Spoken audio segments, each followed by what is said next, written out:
Dear students, आप सभी का हमारे YouTube channel B chemistry classes में मोस्ट वेलकम है। आज का जो अपना टॉपिक है वो फिनॉल से रिलेटेड है और इसमें अपन chemical property of phenol part 3 पढ़ेंगे। इसमें अपन ने इससे पूर्व में पढ़ा था अपन ने फार्मलीकरण और फिनॉल में एल्डिहाइडिक समूह का समावेश किस प्रकार से किया जाता है इसके बारे में स्टडी की थी। आज हम पढ़ेंगे कार्बोक्सिलेशन, फिनॉल के अंदर कार्बोक्सिलेशन कैसे होता है। तो पहली आती है राइमर-टीमान रिएक्शन। राइमर-टीमान रिएक्शन से कार्बोक्सिलेशन कैसे करते हैं उसके बारे में स्टडी करेंगे। तो इधर देखना, राइमर-टीमान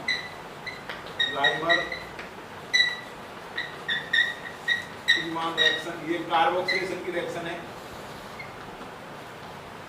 इसमें क्या करना है आपने को कार्बोक्सिलीकरण करना है। क्या करना है?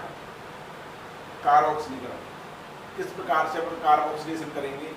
देखो इधर राइमर-टीमान रिएक्शन क्या है? जब फिनॉल की क्रिया कार्बन टेट्राक्लोराइड के साथ, जब फिनॉल की क्रिया अपन कराएंगे CCl4 के साथ और एल्कोहलिक KOH लेते हैं। कैसा लेंगे? एल्कोहलिक। तो क्या होगा? अपने को उत्पाद के रूप में सैलिसिलिक एसिड की प्राप्ति होती है। ये बनेगा उत्पाद के रूप में सैलिसिलिक एसिड। सैलिसिलिक एसिड बनता है उत्पाद के रूप में इधर, और ये 4KCl बाहर निकल जाता है और 2H2। इस प्रकार से ये राइमर-टीमान रिएक्शन क्या होती है? कंप्लीट होती है। ये कार्बोक्सिलीकरण हो गया। उसके बाद नेक्स्ट रिएक्शन आती है कोलवे अभिक्रिया। कोलवे अभिक्रिया क्या है इसके बारे में अपन स्टडी करते हैं। देखो जब कोलवे रिएक्शन या इसको बोलते हैं कोलवे सीमेंट अभिक्रिया। कोलवे सीमेंट रिएक्शन देखो,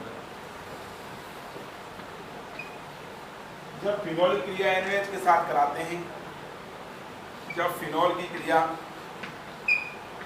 NaOH के साथ कराते हैं तो सोडियम पेरोक्साइड बनता है। क्या बनता है? Sodium peroxide.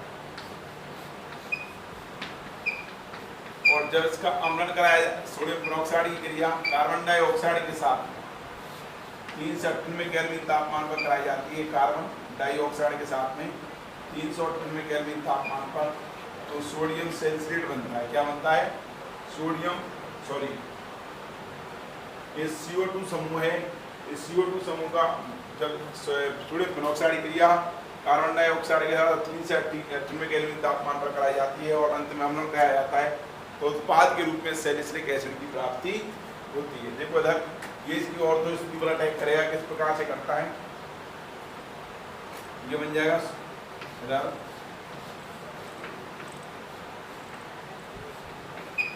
Sodium salicylate O- और Na+। इसका अपन जब अम्लन कराते हैं अपन H+ देते हैं तो अपने को किसकी प्राप्ति होगी? सैलिसिलिक एसिड की प्राप्ति होती है। इधर ये OH, इधर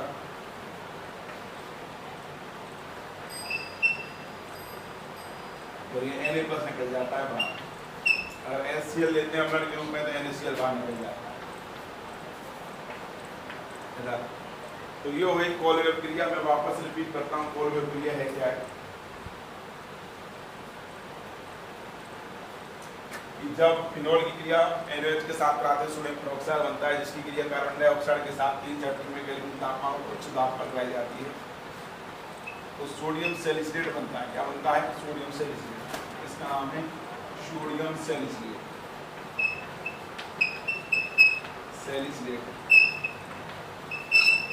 और अंत में इसका अम्लन कराने पर सैलिसिलिक एसिड की प्राप्ति होती है। ये कार्बोक्सिलेशन रिएक्शन क्या होती है? कंप्लीट। इधर सुनना, इसकी मैकेनिज्म क्या है? कोलवे सीमेंट अभिक्रिया की क्रियाविधि क्या है इसके बारे में अपन स्टडी करते हैं। तो बताता हूँ कोलवे अभिक्रिया की मैकेनिज्म किस प्रकार से संपन्न होती है। देखो ये पहले सोडियम पेरोक्साइड बन जाएगा। सोडियम पेरोक्साइड पर ये इलेक्ट्रॉन इसलिए कार्बन डाइऑक्साइड अटैक करता है, तो किस प्रकार सोडियम सैलिसिलेट बनता है इसके बारे में अपन स्टडी करते हैं। इधर मैकेनिज्म ऑफ कोलवे रिएक्शन, इसकी मैकेनिज्म पढ़ रहे हैं। देखो इधर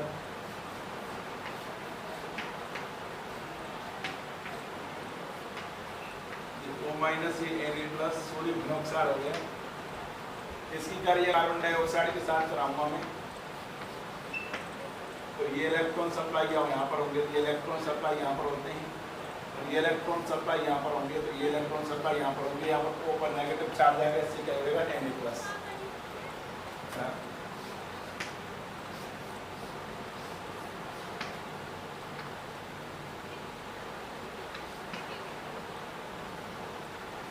डबल बॉन्ड, ये डबल बॉन्ड इधर, ये H, ये C डबल बॉन्ड O, और ये O- और ये Na+। ठीक, देन क्या होगा, एरोमेटाइजेशन होगा।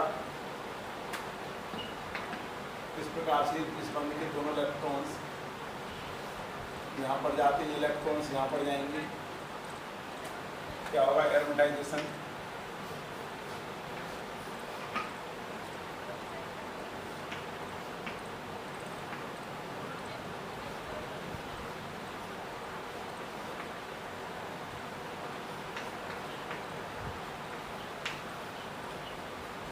अंत में Cl से क्या कराऊंगा मैं, अम्ल।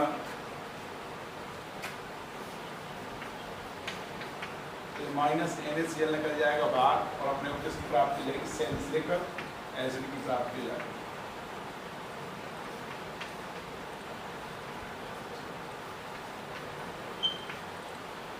इसका नाम है सैलिसिलिक एसिड। इस प्रकार कोलवे सिमेंट अभिक्रिया से सैलिसिलिक एसिड की प्राप्ति कर ली जाती है। तो इधर कार्बोक्सिलेशन रिएक्शन में तो क्या हो गया, राइबोटीमान हो गई, और एक दूसरी कौन सी हो गई, कोलवे सिमेंट अभिक्रिया। दोनों अभिक्रियाओं के माध्यम से कार्बोक्सिलिक समूह का समावेश इसके अंदर कर लिया जाता है। ये इसकी मैकेनिज्म रही, आप मैकेनिज्म को देख लीजिए।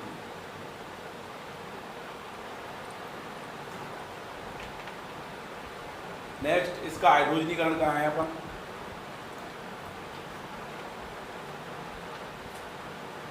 फिनोल का हाइड्रोजनीकरण किस प्रकार से कराते हैं, इसके बारे में आपको स्टडी करा रहा हूँ। तो देखो हाइड्रोजनीकरण, हाइड्रोजनेशन, इसमें क्या होगा, हाइड्रोजनेशन सही है। इसमें देखना, जब फिनोल की क्रिया अपन किसके साथ कराते हैं, निकल उत्प्रेरक की उपस्थिति में 3H2 के साथ कराते हैं। निकल पैलेडियम उत्प्रेरक लेते हैं अपन, निकल या प्लेटिनम पैलेडियम उत्प्रेरक लेते हैं इधर, निकल प्लेटिनम पैलेडियम। तो क्या होगा, इस पर जो यहाँ पर ये अनसैचुरेशन है, ये पूरा ही पूरा अनसैचुरेशन समाप्त हो जाता है। ये पाई बॉन्ड समाप्त हो जाएंगे, यहाँ पर सभी सिंगल बॉन्ड बन जाते हैं, और अपने को उत्पाद के रूप में साइक्लोहेक्सेनॉल की प्राप्ति होती है। किसकी प्राप्ति होती है, साइक्लोहेक्सेनॉल।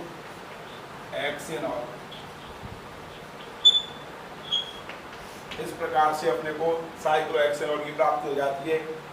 इसके द्वारा हाइड्रोजनेशन के द्वारा जब फिनोल की क्रिया हाइड्रोजनेशन निकल प्लेटिनम पैलेडियम उत्प्रेरक की उपस्थिति में कराते हैं, तो 3 मोल H2 मॉलिक्यूलर H2 काम में आएंगी, और उत्पाद के रूप में अपने को साइक्लोहेक्सेनॉल की प्राप्ति होती है। नेक्स्ट है कंडेंसेशन रिएक्शन, या फिनोल की संघनन अभिक्रिया। इसके बारे में स्टडी करते हैं कि संघनन अभिक्रिया, संघनन रिएक्शन, संघनन अभिक्रिया। संघनन अभिक्रिया क्या, देखो जरा,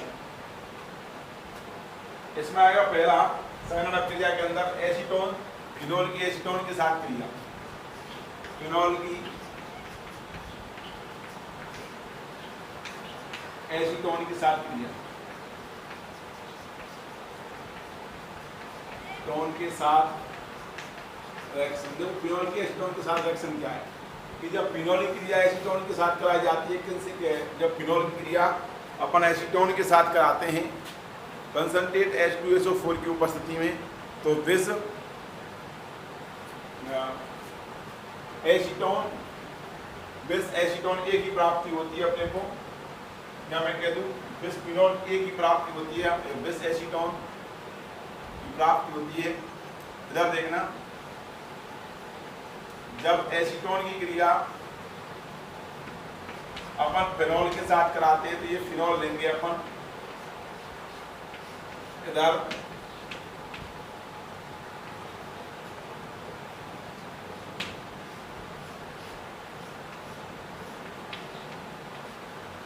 कंसंट्रेट H2SO4 की प्रेजेंस में कराते हैं। और कंसंट्रेट H2SO4 क्या सप्लाई करता है, H+ सप्लाई करता है।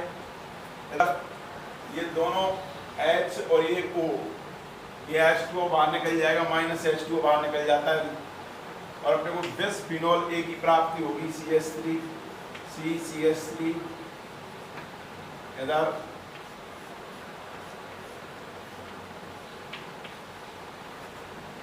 ये प्राप्त होता है बिस्फिनोल A।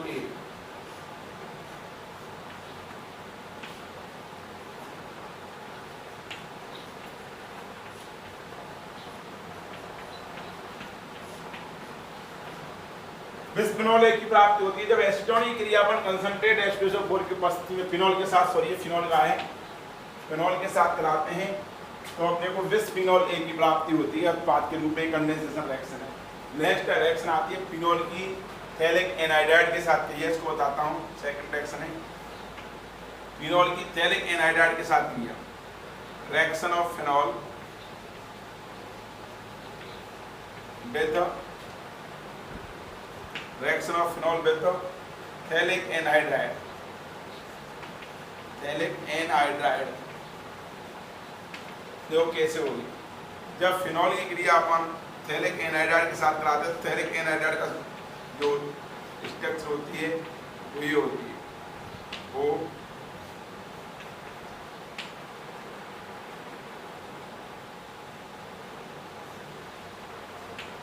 ये थैलिक एनाइड्राइड है।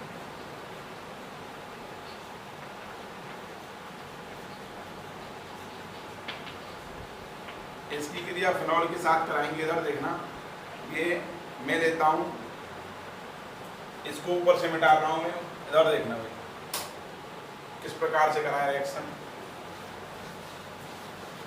Reaction of phenol with phthalic anhydride.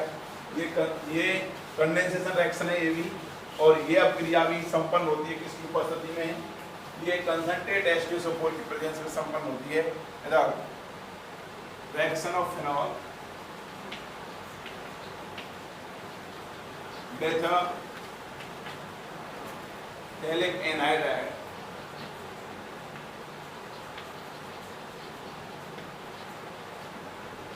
Phthalic anhydride इधर देखो,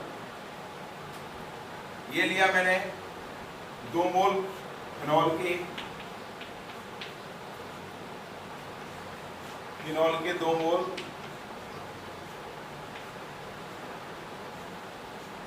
और 1 मोल थैलिक एनाइड्राइड और कंसंट्रेट H2SO4 की उपस्थिति में प्रेजेंस में क्रिया हो रही है, तो ये क्या निकाल देगा, -H2 बाहर निकल जाएगा। कंडेंसेशन रिएक्शन है, और अपने को एक सूचक के रूप में फिनोल्फिन सूचक का संश्लेषण होता है। तो याद रखना ये इंपॉर्टेंट रिएक्शन है कि जब फिनॉल की क्रिया थैलिक एनाइड्राइड के साथ कराई जाती है कंसंट्रेट H2SO4 की प्रेजेंस में, तो फिनोल्फिन सूचक का संश्लेषण होता है, ये बनेगा फिनोल्फिन सूचक। तथा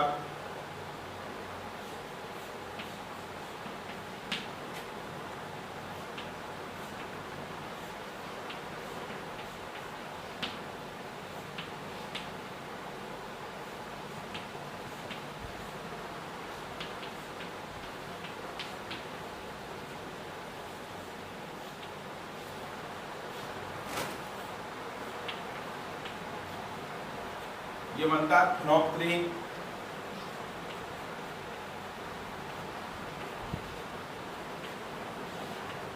फिनोल्फिन एक इंडिकेटर होता है, सूचक वो होता है जो कि एक एसिड बेस टाइट्रेशन के अंदर प्रयुक्त किया जाता है। ठीक, उसके बाद नेक्स्ट कंडेंसेशन रिएक्शन है, ये आपके एसीटोन के साथ हो गई, इधर फिनॉल के साथ हो गई, फिनॉल की थैलिक एनाइड्राइड के साथ हो गई।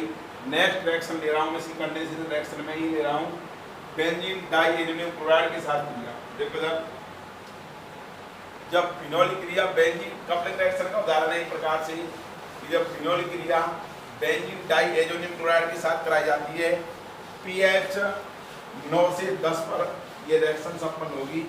इधर जब pH 9 से 10 पर कराई जाती है तो अपने को पैरा हाइड्रोक्सी डाई जो बेंजीन का संश्लेषण होता है। Reaction of phenol with benzene di aluminium chloride, BDC. BDC इसका फुल फॉर्म होती है बेंजीन डाई एल्युमिनियम क्लोराइड, ठीक है ना। कि जब फिनॉल की क्रिया अपन बीडीसी के साथ कराते हैं, बेंजीन डाई एल्युमिनियम क्लोराइड के साथ में,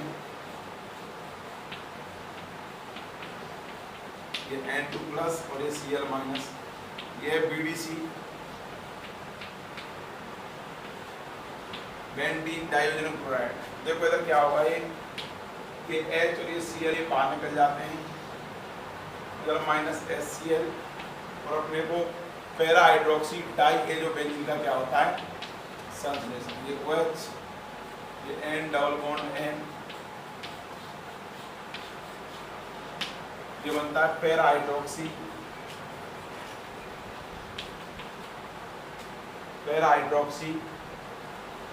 die azo benzene.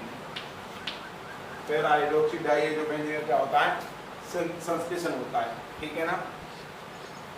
Para hydroxy di azo benzene का क्या होता है संश्लेषण। ये जब फिनॉल क्रिया बेंजीन डाइऑक्साइड क्लोराइड के साथ कराती है, कोई दिक्कत किसी को, ये एक प्रकार का क्या होता है रंजक होता है डाई, जिसको कि डाई के रूप में उपयोग किया जाता है, डाई के रूप में प्रयोग किया जाता है। ये ऑरेंज कलर का रंजक होता है, कैसा होता है ऑरेंज,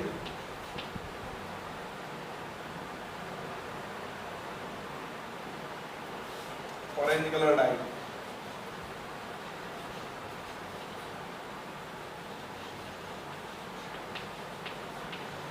और ये रिएक्शन pH 9 से 10 पर संपन्न होती है। याद रखना, जब फिनोलिक क्रिया बेंजीन डाइऑक्साइड क्लोराइड के साथ कराते हैं pH 9 से 10 पर, तो अपने को इसका पैरा पोजीशन से H और इसका Cl ये बाहर निकलते हैं, और अपने को ये प्राप्त होगा क्या, इधर पैरा हाइड्रोक्सी डाई एजो, ये समूह डाई एजो समूह, डाई एजो, ये समूह डाई एजो समूह, और ये बेंजीन, तो para hydroxy di azo benzene की प्राप्ति होती है। ये कपलिंग रिएक्शन है, एक युग्मन अपक्रिया। ये संगण अपक्रिया के साथ साथ ही कौन सी रिएक्शन है, कपलिंग रिएक्शन है, युग्मन अपक्रिया।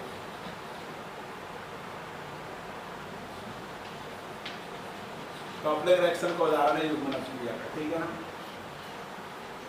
जब फिनॉल की, जब एनिलीन की क्रिया अपन pH, ये कपलिंग रिएक्शन में एक वो आता है कि जब एनिलीन की क्रिया अपन ये लेते हैं अपन एनिलीन, एनिलीन की क्रिया pH 4 से 5 पर, pH 4 से 5 पर कराते हैं, तो अपने को para amino die azo benzene की प्राप्ति होती है। Para amino die azo benzene की प्राप्ति होती है, और वो ये भी एक डाई है, ये होती है येलो कलर की डाई। कैसी होती है, येलो कलर की डाई होती है, para amino die azo benzene, ठीक। इस प्रकार ये भी एक कपलिंग रिएक्शन का उदाहरण है। इस प्रकार से कपलिंग रिएक्शन होती है समाप्त, ठीक। नेक्स्ट अपन चलते हैं, कपलिंग रिएक्शन तो पूरी कंप्लीट होती है। इसमें कपलिंग रिएक्शन में लैडर माने से प्रियोर रही है, कौन सी रही है, लैडर माने से।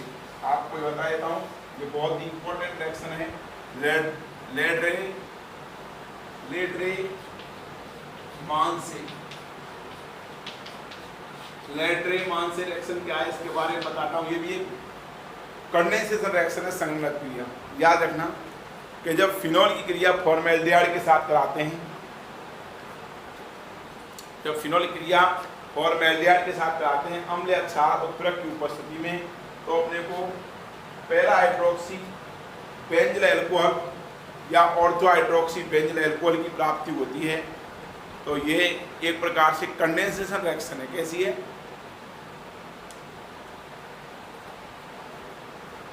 एक प्रकार से संगणक क्रिया है, ठीक। तो उसके बारे में बताता हूँ कैसे बनता है। कि जब फिनॉल की क्रिया अपन फॉर्मेल्डिहाइड के साथ कराते हैं तनु अम्ल या क्षार उत्प्रेरक की उपस्थिति में, तो अपने को पैरा हाइड्रोक्सी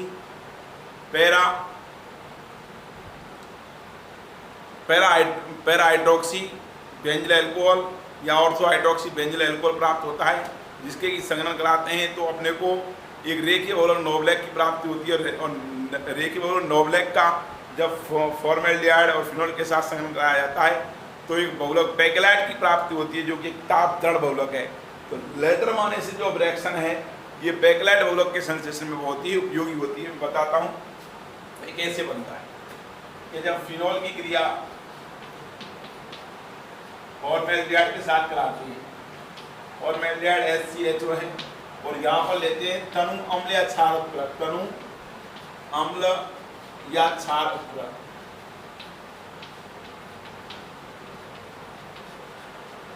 तो ये बनेगा para hydroxy benzyl alcohol, para hydroxy benzyl alcohol और ऑर्थो हाइड्रोक्सी बेंजिल अल्कोहल बनता है। पैरा हाइड्रोक्सी बेंजिल अल्कोहल, ये ऑर्थो हाइड्रोक्सी बेंजिल अल्कोहल।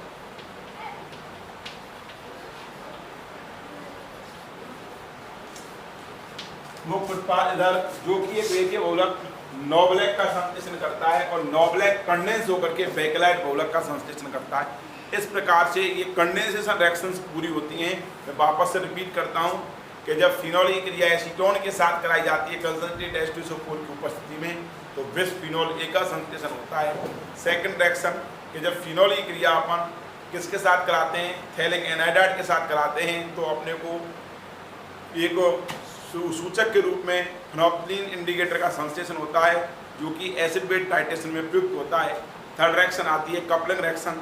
उसमें क्या होता है कि जब फिनोल की क्रिया अपन BDC बेंजीन डाइज़ोनियम क्लोराइड के साथ कराते हैं, pH 9 से 10 pH कंट्रोल रिएक्शन है ये, pH 9 से 10 पर कराते हैं तो अपने को पैरा हाइड्रोक्सी डाई है जो बेंजीन डाई रंजक का संश्लेषण होता है, जो कि एक ऑरेंज कलर की डाई होती है। नेक्स्ट कंडेंसर रिएक्शन का लास्ट एग्जांपल है लेडरे-मानिस रिएक्शन। इसमें क्या होता है लेडरे-मानिस रिएक्शन के अंदर कि जब फिनोल की क्रिया फॉर्मेल्डिहाइड के साथ तनु अम्ल या क्षार उत्प्लवक की उपस्थिति में कराते हैं। आपको रिएक्शन के अंदर मेन रोल प्ले कैटलिस्ट का होता है, तो आपको कैटलिस्ट का रोल प्ले अवश्य ही एक्सप्लेन करना है, ठीक। तो जब फिनोल की क्रिया फॉर्मेल्डिहाइड के साथ कराते हैं तनु अम्ल या क्षार उत्प्लवक की उपस्थिति में तो अपने को पैरा हाइड्रोक्सी बेंजिल अल्कोहल और ऑर्थो हाइड्रोक्सी बेंजिल अल्कोहल की प्राप्ति होती है। इधर जब इनका कंडेंस कराते हैं फॉर्मेल्डिहाइड और फिनोल के साथ में तो अपने को रेखीय बहुलक नोबलेक की प्राप्ति होगी और नोबलेक को फिर कंडेंस कराते हैं तो अपने को एक त्रियक बंध बहुलक के रूप में बेकेलाइट की प्राप्ति होती है। ये बेकेलाइट बहुलक में भी स्टडी करेंगे। ये लेडर-मानिस रिएक्शन होती है कंप्लीट। तो कंडेंस रिएक्शन फिनोल की संघनन क्रिया कंडेंसेशन रिएक्शंस मैंने कंप्लीट करा दिए। मेरी तरफ से फिनोल वाला जो चैप्टर है वो क्लोज होता है। इसमें यूज ऑफ फिनोल ये बच रहा है, फिनोल के उपयोग क्या हैं उनको मैं अभी एक्सप्लेन करता हूँ। तो आप याद रखना फिनोल से जो क्वेश्चंस उठते हैं IIT मेंस के अंदर भी आते हैं, JEE मेंस के अंदर भी आते हैं, एडवांस के अंदर भी आते हैं, नीट के अंदर, ओलंपियाड के अंदर, एम्स के अंदर, KVP के अंदर। तो मैं आपको बताता हूँ कि इधर जो एसिडिटी ऑफ फिनोल है वो बहुत ज़्यादा इंपॉर्टेंट है कि एसिडिटी ऑफ फिनोल की जो में के अंदर फिनोल की अम्लता पर प्रतिस्थापियों का प्रभाव, effect of substituent on the acidity of phenol, phenol की अम्लता पर प्रतिस्थापियों का प्रभाव है। ये रीजनिंग टाइप क्वेश्चंस बनते हैं और ये रीजनिंग टाइप क्वेश्चंस काफ़ी इंपॉर्टेंट होते हैं किसके अंदर कॉम्पिटिटिव एग्जाम की दृष्टि से। दूसरा है reactivity of ARSE, aromatic electrophilic substitution reaction की प्रतिक्रियाशीलता किसकी, फिनोल की, ये भी काफ़ी इंपॉर्टेंट है। इसके बाद में जो कंपेरिजन करवाया है मैंने इसके लिए फिनोल की एसिडिटी की, फिनोल की एसिडिटी, अल्कोहल की एसिडिटी और अम्ल की जल की वाटर की एसिडिटी के अंदर कंपेरिजन करवाया, ये भी काफ़ी इंपॉर्टेंट बनता है। एक इसके अंदर जो राइबर-टीमान रिएक्शन है कई बार आती है कि what is intermediate form in which Reimer Tiemann reaction, कि राइबर-टीमान रिएक्शन के अंतर्गत मध्यवर्ती स्पीशीज क्या होती है। तो राइबर-टीमान रिएक्शन के अंतर्गत मध्यवर्ती स्पीशीज डाइक्लोरोकार्बिन होती है। ये बहुत ही इंपॉर्टेंट है, मतलब कई बार एग्जाम के अंदर ये सीधे सीधे क्वेश्चन पूछा जाता है उसकी मैकेनिज्म, क्योंकि आपने राइबर-टीमान रिएक्शन उसमें हेलो एल्केन वाले चैप्टर के अंदर भी पढ़ी है और इसके अंदर भी पढ़ी है। तो मैं नेक्स्ट फिनोल के उपयोग बता रहा हूँ। नंबर पहला उपयोग क्या है फिनोल का, इसको एंटीसेप्टिक के रूप में प्रयुक्त करते हैं, पूतिरोधी के रूप में जिसको बोलते हैं। दूसरा इधर पहला उपयोग हो गया। दूसरा उपयोग क्या है कि फिनोल का उपयोग बैकलाइट बहुलक के संश्लेषण में किया जाता है। तीसरा उपयोग क्या है, फिनोल का उपयोग किया जाता है एस्पिरिन नामक एक जो मेडिसिन है जो कि ज्वरनाशी होती है, इधर इसके संश्लेषण में प्रयुक्त किया जाता है। मैं बताता हूँ एस्पिरिन का संश्लेषण कैसे करते हैं। इधर कि जब फिनोल की क्रिया अपन किसके साथ कराते हैं, कार्बन टेट्राक्लोराइड के साथ और क्यूएच के साथ कराते हैं तो सैलिसिलिक एसिड बनता है और सैलिसिलिक एसिड का एसिडलाइजेशन करा देते हैं, एसिड क्लोराइड के साथ क्रिया कराते हैं प्रीडिन की उपस्थिति में, तो 2-एसिटॉक्सी बेंजोइक एसिड की प्राप्ति होती है, जो कि एक क्या होता है जिसको कि 2-एसिटॉक्सी बेंजोइक एसिड जिसको कि एस्पिरिन के नाम से जाना जाता है, जो कि एक ज्वर निवारक एक ज्वरनाशी औषधि है। ठीक है ना। नेक्स्ट फिनोल के उपयोगों की मैं चर्चा करूं तो फिनोल का उपयोग मैनी मोर जैसे कि प्रोपथिन इंडिकेटर के संश्लेषण में किया जाता है और इसका लेबोरेटरी के अंदर भी इसका उपयोग किया जाता है फिनोल का। तो फिनोल के उपयोग हैं जो मैं आपको एक्सप्लेन कर दिए हैं और मेरी तरफ से फिनोल वाला लेसन है इधर मैंने आपको कंप्लीट करा दिया है। अब इसके बुक के क्वेश्चंस हैं, आप उनको कर लीजिए। अगर बुक के क्वेश्चंस में आपको कोई भी प्रॉब्लम्स आती है तो आप मेरे से और कमेंट बॉक्स के अंदर कमेंट लिख करके शेयर कर सकते हैं, जिससे कि मैं आपको उसकी प्रॉब्लम सॉल्विंग क्लास के अंदर आपको वीडियो बना करके शेयर कर सकूँ। नेक्स्ट अपन लेक्चर स्टार्ट करेंगे, इसके लिए ईथर वाले चैप्टर उस पर अपन लेक्चर स्टार्ट करते हैं। फिर आपके लिए कुछ रिपीशंस प्रॉब्लम्स दे रहा हूँ, आप सॉल्व करना। फिर नीचे दी गई रासायनिक प्रक्रियाओं को पूर्ण कीजिए। नीचे दी गई रासायनिक अभिक्रियाओं को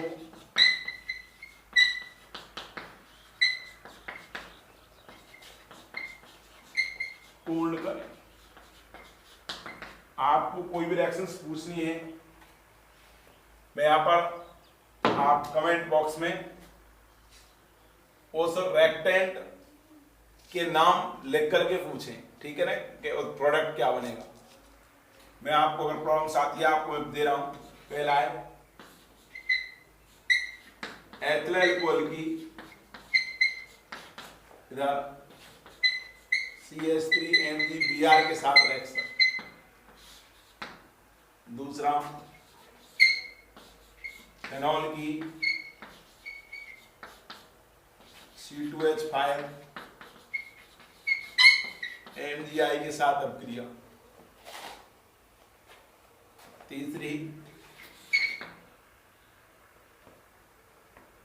इधर क्लोरोफॉर्म की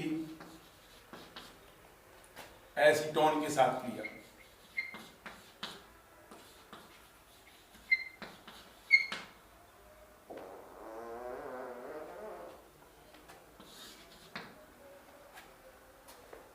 इधर 5 चौथी फेनॉल की जिंक मेटल के साथ क्रिया। पांचवी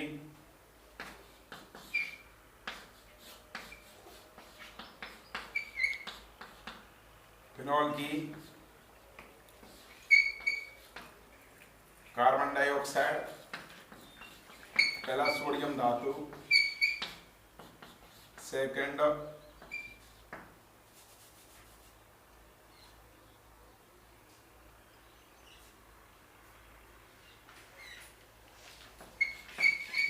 में केल्विन टेम्परेचर और उच्च दाब।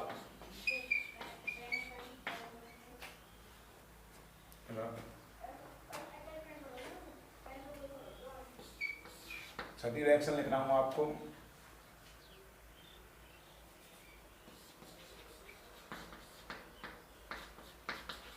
साइनाइड की 1 मोल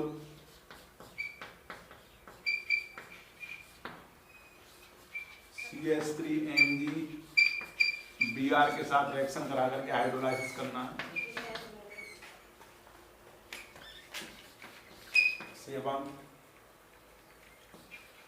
SCHO की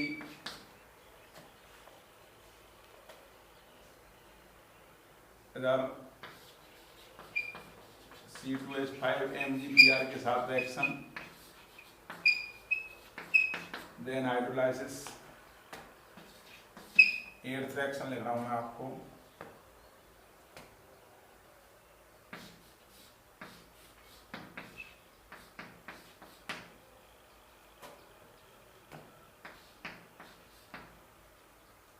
फिनोल की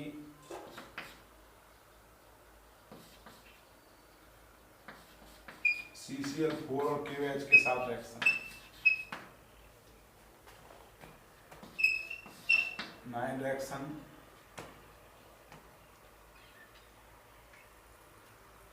इधर